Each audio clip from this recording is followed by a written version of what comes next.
everyone, my name is Brittany and welcome back to my channel. And today I'll be reviewing the worst books that I read in 2022. It's Brittany, bitch. 2022 was a year of garbage, and not just in terms of books, okay? It was kind of a trash year for me, and I think the books reflected that. It was not a great year, but on to greener pastures. To be honest, I kind of even debated making this because I didn't really feel strongly about a whole lot of the books that I read, even though I had a lot of 1 to 3 stars. Just a lot of books disappointed me this year. I just feel like I had a lot of high expectations for books and they just really let me down, and some of them were just plain not good. But this year, I feel like I've had actually more not good books versus disappointments, and there was a lot of 1 stars. You know, it just wasn't a good ass time. It wasn't. A lot of these let me the fuck down, so let's go over them. Also, these are not in any particular order except for the last one I'm going to talk about. To me, the last book I talk about is going to be my worst book. It is the book that I had the highest expectations for, and I was so severely let down, and it actually deserves number 1 on this list, I think, this year. But take it with a grain of salt. We all have our own opinions, but for me, it was my worst book because I was just so excited for it to be one of my best books of the year. So I'm going to talk about Book Lovers by Emily Henry, which a lot of people loved, and it was on their favorite books of 2022. But to me, this book was quite honestly not great. I don't really even think I should have read it. It's one of those books that, if I could have just not wasted my time on it, I would have. We're following Nora, who's this tight ass literary agent known as the Shark, even though we never get to see her be sharky or be an asshole or anything that would deserve her of that title. You know, she is not deserving of the title the Shark. We're not shown anything about this. We're just told that she's the Shark, even though we have absolutely zero basis for these comments. And her little sister Libby asked her to go on a little girl's trip to North Carolina before she has her next child. And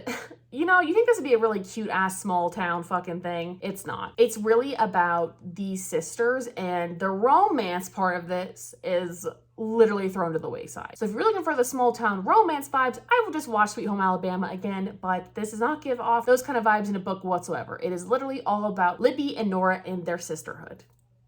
Couldn't give a shit. You know, while Nora is there in this little North Carolina town, she meets her rival, who is just somebody else who works in the industry with her, and they don't really seem like rivals at all. His name is Charlie, and guess what? They strike up a romance, which is completely unfounded, and I have no idea why, because Charlie is a cardboard cutout of absolutely nothing. I have no idea what he represents. No idea. Nora is the Shark, and Charlie is just a hardworking literary person. Don't care. Listen, I will say I enjoyed the fact that this book did not vilify Nora for wanting to focus on her career and be a career woman and be independent. I like that this didn't vilify her and give her the happy ending that we were expecting. But other than that, I didn't really like much about the book, to be honest. This book was so fucking boring that after the 50% mark, I could have just yeeted out a window. It had no basis after the 50% mark. Nothing happened. The romance was so fucking tepid. And then Libby is basically restoring a bookstore while her sister and Charlie are working on a book together or something. And we never get to see anything with her sister. Her sister's such a big part of this. We don't get to see anything with her restoring this bookstore and being with the town people. We were literally in Nora's head the whole time, and she was thinking about her childhood. I could not give less of a fuck. Long story short, this did not give out the small town vibes I was looking for, and it's definitely not a fucking romance. So if you're looking for a romance or a small town thing, I would look absolutely elsewhere. If you like a book about sisters where one sister's in her head the entire time thinking about what a terrible sister she is and how she'd raise her other sister, this is the book for you, sweetie. The next book up on my shit list is A Deadly Education by Naomi Novik. And I really wanted to love this book because I've heard so many good things about this author and how amazing her worlds are. This was one of the most boring, terrible world building books I've ever read. Honestly, I don't understand why people even read it. I have no idea how they finished this book. I DNF'd at 50%. I literally could not do it anymore. I was so down for a Harry Potter-esque concept, a dark magic thing where basically the school tries to kill their students, and it's very dark magic and it's very dangerous. I was on board for that until I realized that there's no basis for why it's dangerous, why these students are getting killed. Living your life always worried about being murdered from some weird dark magic. I just feel that's not an exciting book. It's terrifying and annoying. It's every single time they do anything, it's impossible. I just feel what's the point? It also just didn't make any sense. There was so much info dumping, and I really hated the narrative voice of our main character. She just made no sense. I didn't care about her teenage slog that we had to read through. I really just didn't care. It was just the info dumping of this world world was just, it was not interesting, and it wasn't done in a way that like helped create this world for me. I was completely fucking lost. Like I was absolutely lost in this book, and it was just like meandering with nowhere to go. It was a lost puppy. And again, why would people send their kids to school if it's so dangerous that a lot of kids don't even make it to graduation? They don't make it to graduation. Why would I send my child to your fucking school? It just doesn't really make any sense. Like there was absolutely no basis for anything that happened in this book. There was no explanations. There was just like a whole bunch of info dumping of like what was going on. It just did not work. Like this book did not work. And I vaguely remember picking up another book by the same author like 10 years ago, and the same thing happened where I read 100 pages and I was like, what is going on? And I stopped. So she just may not be for me. Just to make this clear, I reread the first couple chapters 3 times because I still did not understand what the fuck was going on. So if you're looking for something really, really confusing and it has absolutely no world building, but it gives off Harry Potter dangerous vibes for like 3 seconds of every page, look no further. The next book, which is technically a nonfiction and I never did a video about it, is The Body Keeps the Score. And this is a very, very famous book. Like everybody tells me how amazing it is because basically it takes the concept that when people get traumatized, the trauma lives in the body. Okay, I get the concept. I love it. I've heard about it for years. I was really excited to read this book. But other than that basic concept, it was awful to read. It was honestly extremely triggering. And if you are suffering from PTSD or anxiety or depression or sexual assault, I would not recommend this book for any of those survivors, like not one person, because this book was so triggering and it literally, I can't even talk about it.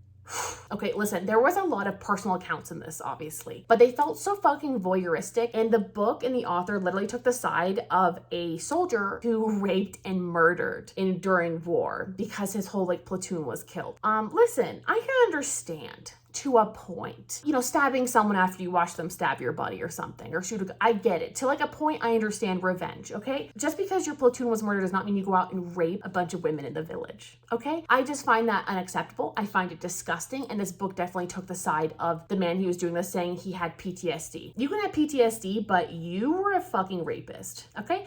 And you went and murdered innocent men, women, and children because your platoon died. I don't have anything else to say about that. I really don't. I don't feel for you. That's disgusting. A lot of people have terrible things happen to them, and you can have PTSD, and I feel very sorry for that. But for what you did, that was inexcusable and disgusting. Oh, by the way, this man goes on to be a criminal lawyer.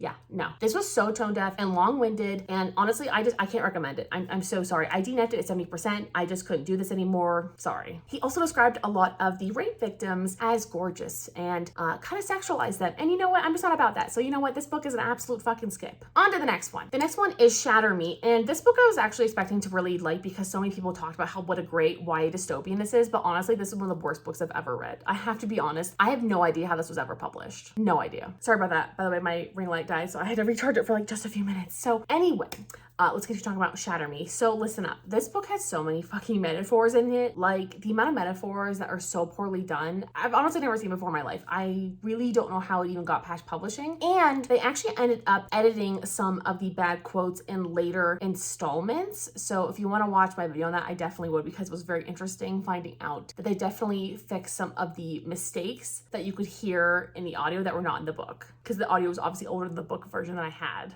But let's get down to brass tacks. This book was basically a YA dystopian about this young girl who's like locked up in prison because she's basically Rogue from X-Men. Like this girl, she can kill people if she touches them. Cool. Interesting premise. And then we have this like dystopian world that kind of makes no sense. And there's absolutely no world building as to how it got there or what happened or what's going on. It's set on a dying Earth, and we have this authoritarian regime called the Reestablishment. We have no idea what happened or why everything's there. It was so poorly done, dude. It was just absolutely fucking ridiculous. Like in terms of like the worst writing, this book absolutely fucking wins. This wins the #1 spot, okay? Probably of any book I've ever read. That's a lot. But let me read you some of the god-awful quotes that I had to fucking read. And, also in my review, I said I wanted to yeet this book to the town dump after reading these metaphors. I am a raindrop. I'm wearing dead cotton on my limbs and a blush of roses on my face. A steam engine hits me in the face. Warner thinks Adam is a cardboard cutout of vanilla regurgitations. Personal favorite. Every organ in my body falls to the floor. I want to rip up the carpet and sew it to my skin. There are 15,000 feelings of disbelief hole punched in my heart. I'm sorry. My throat is a reptile covered in scales. Who wrote wrote this? I didn't write this bad metaphors when I was writing in middle school. So explain that. Anyway, this book was just awfully written. It was terrible, and I'm not going to continue on with the series. Even though a lot of people say that the books get better, I just don't care enough. I'm so sorry. I don't really care about this weird toxic insta-love situation with the teenagers. I don't care. It was just so bad. I couldn't even do it. I literally could barely make it to the 50% mark to DNF it and rate it. So now on to my least favorite book of the entire year, the worst book I've read. Tender is the Flesh. And let me explain. I love dystopian novels. I love dirty, dark, dystopian, fucked up shit. And this book delivered on that. It's very difficult to read, especially to like the 30% mark. I was quite nauseous at some points. However, this entire book is about shock value and getting you to become a vegan or vegetarian. It's not even about like an actual fucking world. They literally took a concept and said, I want to make people not want to eat meat. Here you go. That's not a good novel for me. I want a novel that's going to make me think. I want a novel that makes sense. I want world building. I want politics. I want to know how this world ticks. When you create a really interesting dystopian world where animals are diseased and we can't eat them anymore, so we turn to farming human beings. What a fascinating concept that was just so poorly executed. I mean, this world is basically about a virus that infects all living animal life, so you can't even own a dog or a cat anymore because they're so diseased from this virus that humans can't even be around it anymore. So we turn to farming humans as a source of meat, which sounds crazy and ridiculous, which it is, because there's no basis behind, there's no full explanation. There's so many other alternatives to eating humans, okay? I really wish there was more of an explanation, more world politics, more of a political minefield for us to understand or a puzzle to figure out. It's just complete shock value, and I realized that at the point where people are having sex in a human butcher shop. So there's literally arms and fucking legs everywhere, and they are just going at it. I was like, this is comic relief. I'm like, this whole book is a fucking joke. I couldn't take it seriously after that. It completely ruined the vibes, and it was quite obvious this book had no idea where the fuck it was going and had no actual plot. It was there for shock value. And especially what happens at the fucking end of this book makes absolutely no sense. And if you want to know, Cindy from With Cindy, she did a whole thing about how this is one of her worst books of the year, and I felt so fucking validated because she mentioned the exact same things that I do. This book, it just didn't live up to the hype. It was so poorly executed, and it was just laughable. It's unfortunate because it portrays such interesting ideas and doesn't go anywhere with them. I mean, sex trafficking, rape, slaughtering, I mean, all these things were just used for shock value, and they were disgusting. And it also kind of makes no sense because people usually don't sexually assault cows. You know what I mean? That's what the whole thing was, like humans were like cows being bred and separated from our children. Listen, great idea, but like, can you make it make sense? Not everybody wants to fuck a cow, and I'm pretty sure that doesn't happen in every dairy farm, okay? I mean, listen, dystopias still need foundations, okay? You can't make a story out of fucking rubble. You need to build it from the ground up, and this book did not have that whatsoever. And I was so disappointed because what a disgusting shock value, what a high concept.